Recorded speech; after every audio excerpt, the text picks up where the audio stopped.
কেন পাইলাম না তোমাকে বলো তো? আর একটু সময় কি আমার সাথে থাকা যাইতো না বলো?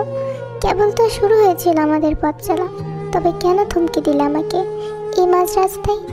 এখন তুমি নেই, কিছুই নেই আমার, তুমি কেন বুঝো না? তোমাকে ছাড়া আমি বাঁচতে পারি না তো, হয়তো মরে যায়নি সত্যি, কিন্তু দেখো তোমায় ছাড়া আমার এই কষ্টের মাত্রা এতটা বেড়েছে যে আমি বেঁচে থেকেও যেন মরে গেছি। বিশ্বাস করোতে, আমি তোমাকে ছাড়া ভালো নেই, একদমই ভালো নেই। তোমাকে না পাইলে আমি নিজেকে শেষ করে দেব, বেঁচে থাকতে পারবো না আমি তোমাকে ছাড়া। কি মনে করেছিলি তুই আমি তোকে এমনভাবে মানাবো? তে তুই এখন আমাকে চিনলি না তাই না? এখন ওই জাঙ্কুককে চিনতে পারলি না, আফসোস। তুই মানে ভুলে গেছিস এই জীবন জাঙ্কুককে, যে জাঙ্কুক দেখে না পেলে নিজেই তাকে মেরে ফেলবে। তোর কোনো অধিকার নেই আমাকে ছাড়া থাকার। ভরা মজলিসে যেখানে তে পুরো বিয়ের সাজে দাঁড়িয়ে আছে, বাসা সবাই উপস্থিত। বাড়ির ছোট্ট মেয়ের বিয়ে বলে অনেক আত্মীয় স্বজন দূর দূরান্ত থেকে এসেছে, এছাড়াও বাইরের লোকজনও এসেছে। বর সামনে দাঁড়ানো, এইসব দেখে বা শুনে সবার মাথার উপর দিয়ে উঠে যাচ্ছে। কেউ কিছুই বুঝতে পারছে না, শুধু বুঝতে পারছে তে আর তের ফ্যামিলি। তারা খুব ভালো করে জানে তের এই ভয়ানক অতীত, কারণ গত 2 বছর যাবৎ এই জাঙ্কুক নামক ছায়া তাকে ঘিরে আছে, যেখানে আর কারোর হাত নেই তাকে এইখান থেকে বের করার। ঘটনার সূত্রপাত খুবই সাধারণ। তেদের পাশের বাসার ফ্ল্যাটে অনুষ্ঠান ছিল, সেই দাওয়াত খাইতে আসে জাঙ্কুক। আর একটা বার্থডে প্রোগ্রাম ছিল, আর বাসার পাশে হওয়ার কারণে এবং ভালো খাতির থাকার কারণে তেদেরকে ওখানে দাওয়াত দেওয়া হয়। সেই প্রথম দেখা থেকে শুরু হয় তাদের এই কাহিনী।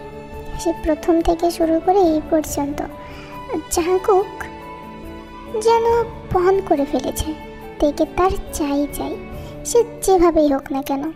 আর এই 2 বছরে দেশ ও তের ফ্যামিলি ভালোই বুঝতে পেরেছে। আর এটা বুঝতে কারোরই বাদ নেই যে জাঙ্কুক কোন লেভেলের সাইকো, মানে কি করতে পারে তেকে পাওয়ার জন্য। তা জাঙ্কুককে না দেখলে মনে হয় কেউই বিশ্বাস করতো না। জাঙ্কুকের সাইকোগিরিতে তার সুস্পষ্ট ধারণাও পড়েছে। জাঙ্কুক মূলত একজন ব্যবসায়ী, আর এই বিজনেস তার সেটেল হলো বাইরের দেশে।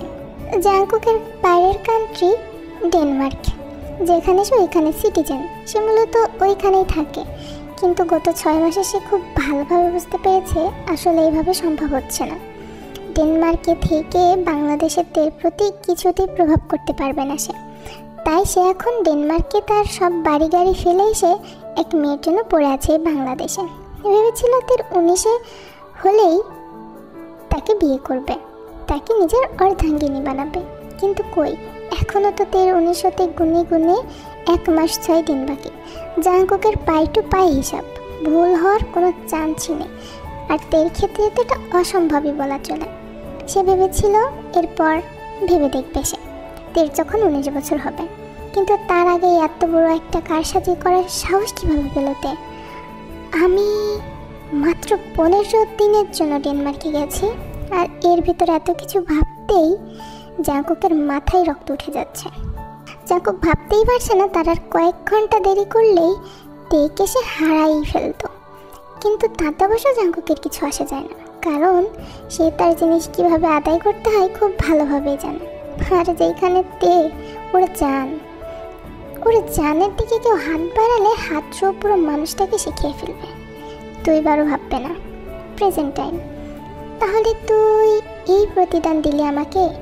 তোকে বলেছিলাম না মাত্র 15টা দিন অপেক্ষা করতে? সহ্য হলো না তাই না? এই কয়দিনে কি জ্বালা বেশি উঠে গেছিল নাকি যে এত বড় কিছু করার সাহস করলি? এই তোর একটু বুক কাঁপলো না? তে কি করবে আর কি বলবে কিছুই বুঝতে পারছে না। ছোট বড় সবার সামনে কি হচ্ছে এসব ভেবে সে তার দিশেহারা লাগছে। আমার কথাটা তো শুনবে? তোর কি কথা শুনবো আমি? আর কোন কথা তো শুনবো? আর কোনো কথা তো শুনবো না। আজকে আমি কি করতে পারি শুধু তাই দেখবি তুই। আর তুই একা না, তুই সহ তোর পুরো পরিবার দেখবে বলেই জাঙ্কুক তার গাড়ির দিকে এগোতে লাগলো। তের বাবা যে হোক বুঝতে ঠিক খুব ভালো করেই পারছে আর কি যে হতে চলেছে, আর এই বিষয় নিয়ে তার যে কী করণীয় এখন সে কিছু বুঝতে পারছে না। তেকে নিয়ে যে তার এই সিদ্ধান্ত নেয় তার জীবনের সব থেকে বড় ভুল, এখন সে তা হারে হারে টের পাচ্ছে। নিজেই নিজের কপাল চাপড়াচ্ছে আর ভাবছে কেন তের কথা শুনলো না। বারবার করে বলেছিল মেয়েটা দিও না এই বিয়ে, কারণ এইসব যদি জাঙ্কুক জানতে পারে খুবই খারাপ হবে। কিন্তু বাবা তো মেয়েকে কি আর সাইকোর হাতে তুলে দিতে পারে? জেনে শুনে তো এই কাজ সে করতে পারবে না। অবশ্য এটা তো সে নিজেও অস্বীকার করতে পারে না যে জাঙ্কুক দেখে কতটা ভালোবাসে। আর দিশাদ্বন্দ্ব না পেয়ে যেহেব কাঁদো কাঁদো মুখ নিয়ে বলল, কিছু একটা কর্মা, তা না হলে এই সাইকো সব শেষ করে দেবে। সবাই তো তখনও ঘরের মধ্যে আছে, এক প্রকার ঘরের মধ্যেই আছে। কি হচ্ছে এসব সব যেন তাদের মাথার উপর দিয়ে যাচ্ছে। মনে হচ্ছে এই স্বপ্ন দেখছে, মনে হয় এক্ষুনি ঘুম ভেঙে যাবে। তে তখন একটা বুদ্ধি পাইল। ততক্ষণে জাঙ্কুক চলে এসেছে, হাতে তার বন্দুক। সে বন্দুকে ফুল লোড করে এসেছে, যে কোনো মুহূর্তে শ্যুট করবে। আর ওর ভেতরে যেন কোনো ভয় ভীতি নেই। তাও জানে তে, দেখ জান, তোকে এই ছেলেটা বিয়ে করতে চাইছিল না? তুই যেই সাজ আমার জন্য সাজবি, সেই সাজ আজ তুই অন্য কারোর জন্য সেজেছিস, তাই না? আজ তবে দেখ কি। মাঝখানে এমন একটা কাণ্ডে পুরা সবাই চমকে উঠেছে। আর জাঙ্কুক তো পুরা 1800 ভোল্টের কারেন্ট শক খেয়েছে। তে জাঙ্কুককে হুট করে আচমকা কিস করে বসে, যা জাঙ্কুকের অকল্পনীয় ছিল।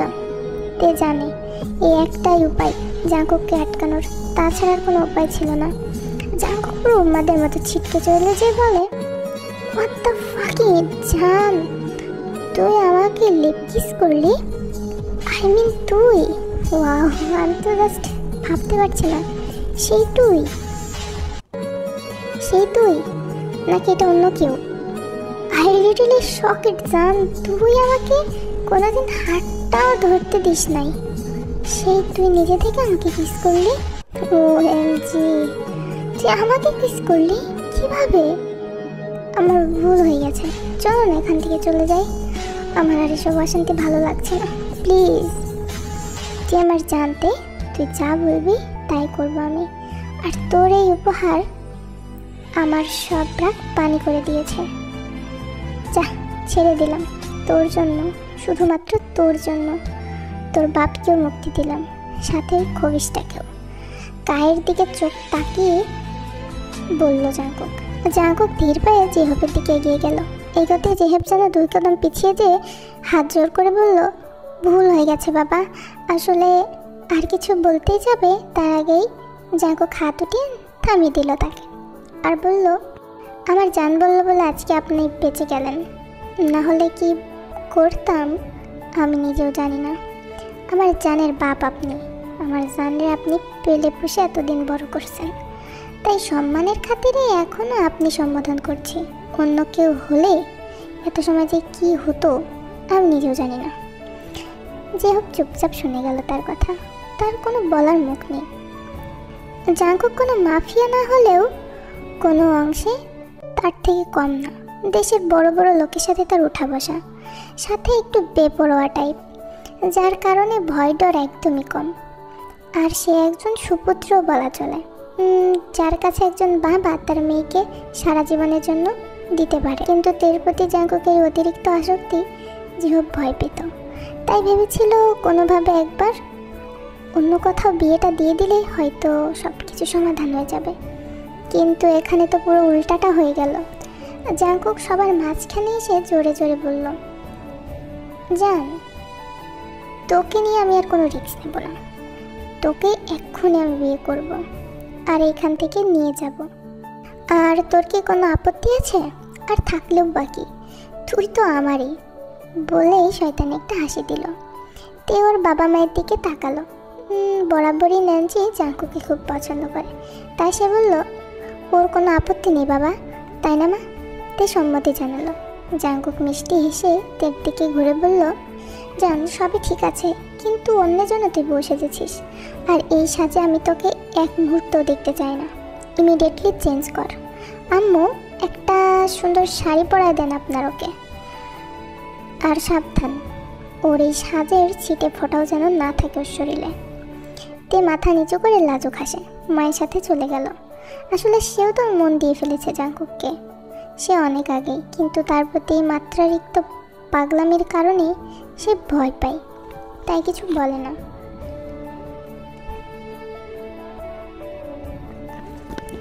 তোরা এখনো দাঁড়িয়ে কেন? আর ওই সংটাকে নিয়ে এখনো বিদায় হচ্ছিস না কেন? এক্ষুনি আমার সামনে থেকে বের হয়ে যা, বরপক্ষকে এসবের উদ্দেশ্য করে বলল জাঙ্কুক। আর এই ইনভাইটেড আপনারা যারা আছেন তারা এত ভয় পাওয়ার কোনো কারণ নেই। আপনার বিয়ে খান, বিয়ে তো খাইতেই আইছেন, বিয়ে তো হচ্ছেই, সো নর্মাল হন। সবাই ভয়ে চুপসে গেল, আবার স্বাভাবিক হওয়ার চেষ্টা করলো। জাঙ্কুক 2 কদম এগিয়ে জিহবকে বলল, চিন্তা করবেন না, যা খরচ হয়েছে এর থেকে 2 গুণ আমি আপনাকে দিয়ে দেব। এসে সরে গেল জাঙ্কুক। ততক্ষণে বরপক্ষ সবাই চলে গেছে। এই সাইকোর সামনে তারা কিছুতেই নিজের জীবনে রিস্ক নেবে না। আধা ঘন্টা পর তে বেরিয়ে আসলো। জাঙ্কুকের সামনে যেয়ে বলল, সরি জান, একটু কষ্ট কর, তোকে আমি আমার বউ সাজায় নিয়ে আসবো। আর এখন তো এই মুহূর্তে এটা সম্ভব না, একটু ওয়েট কর, শুধু কবুল বলে যা, তারপরে আমার হয়ে যা, তারপরে দেখ কি হয়, তুই তো আমার রানী বল। তে লজ্জা পেয়ে মুচকে আসলো। বিয়ে শেষ হলো। বিদায় নিয়ে জাঙ্কুক কাটতে সরাসরি ডেনমার্কে যাওয়ার উদ্দেশ্যে রওনা হলো। সেই রাতের ফ্লাইট ধরে তারা চলে গেল। তেকে নিয়ে আর একটু রিস্ক নিতে চায় না জাঙ্কুক। গাড়িতে বসে জাঙ্কুক বলল, জান সত্যি করে বলতো, কি খাস তুই? এত মিষ্টি কেন তোর ঠোঁট? যা দুষ্ট কি বলে, সত্যি আমি তো স্বাদ নিতেই পারিনি, আরেকবার দে না। এই আইসে, আর না। তাই নাকি? একবার তোকে পাই, দাঁড়া বউ সাজায়নি, তারপর তোর পানিশমেন্ট দেব। তার আগে কিছুই বলবো না আমি। তার ভেতরে যেন একটা চাপা উত্তেজনা কাজ করলো, যা জাঙ্কুক চোখ মুখ দেখে ভালোই আন্দাজ করতে পারছে। আর একটু লজ্জা দিয়ে বলল, তাহলে এখানে একটু ট্রেলার হয়ে যাক জান। ইস, কি বলছো জাঙ্কুক তুমি এসব? জাঙ্কুক হেসে গড়াগড়ি খাচ্ছে যেন। এরপর তারা ডেনমার্কে এসে পৌঁছালো। তে খুবই অসুস্থ হয়ে পড়েছে, এত লং জার্নি করার অভ্যেস তার নেই। সেই দিনটা সে অসুস্থ বলেই রেস্টে নিয়ে কাটালো, জাঙ্কুকও জোর করলো না। এরপরের দিন জাঙ্কুক তেকে নিয়ে শপিংয়ে যায় অ্যান্ড পুরো পার্লার থেকে বউ সাজায় নিয়ে অ্যান্ড বাড়ি আসে। দেন সেদিন রাতের বেলা, আজকে জানো তোকে কে বাঁচায় আমিও দেখবো। অনেক জ্বালাইছিস তুই, আজকে সব প্রতিশোধ নেবো আমি। কি করবো আমাকে? মেরে ফেলবা? মেরে ফেলো, তোকে মারবো আমি। মারবো তো অবশ্যই মারবো। যদি তেকে মেরে ফেলি না, এই জাঙ্কুকও থাকবে না। তেকেও মারবো, নিজেকেও মারবো। তবে তোকে খুব সুন্দর লাগছে রে বৌজান। ইস, এত নাম তুমি কই পাবো বলো তো? তুই বললে এই বিষয় নিয়ে আমি একটা কোর্স করে আসবো। এইবার আমার কাছে ধরা দে প্লিজ জান, আমার আর হয়েছে না তো তোর। আমার কাছে আয়, আমি এরা তো নিজেকে কন্ট্রোল করতে পারছি না, প্লিজ। জান অবশ্যই। আমি তো শেষ তোর মুখে জান শুনে। কত সুন্দর করে বলিস তুই। তুই জানিস এইভাবে বললে আমি তো একদম মরেই যাব। তুই জান বলে কি আমার জান নেওয়ার ধান্দা করতেছিস নাকি? হ্যাঁ তা তো নিবই, তাহলে আর দেরি কিসের?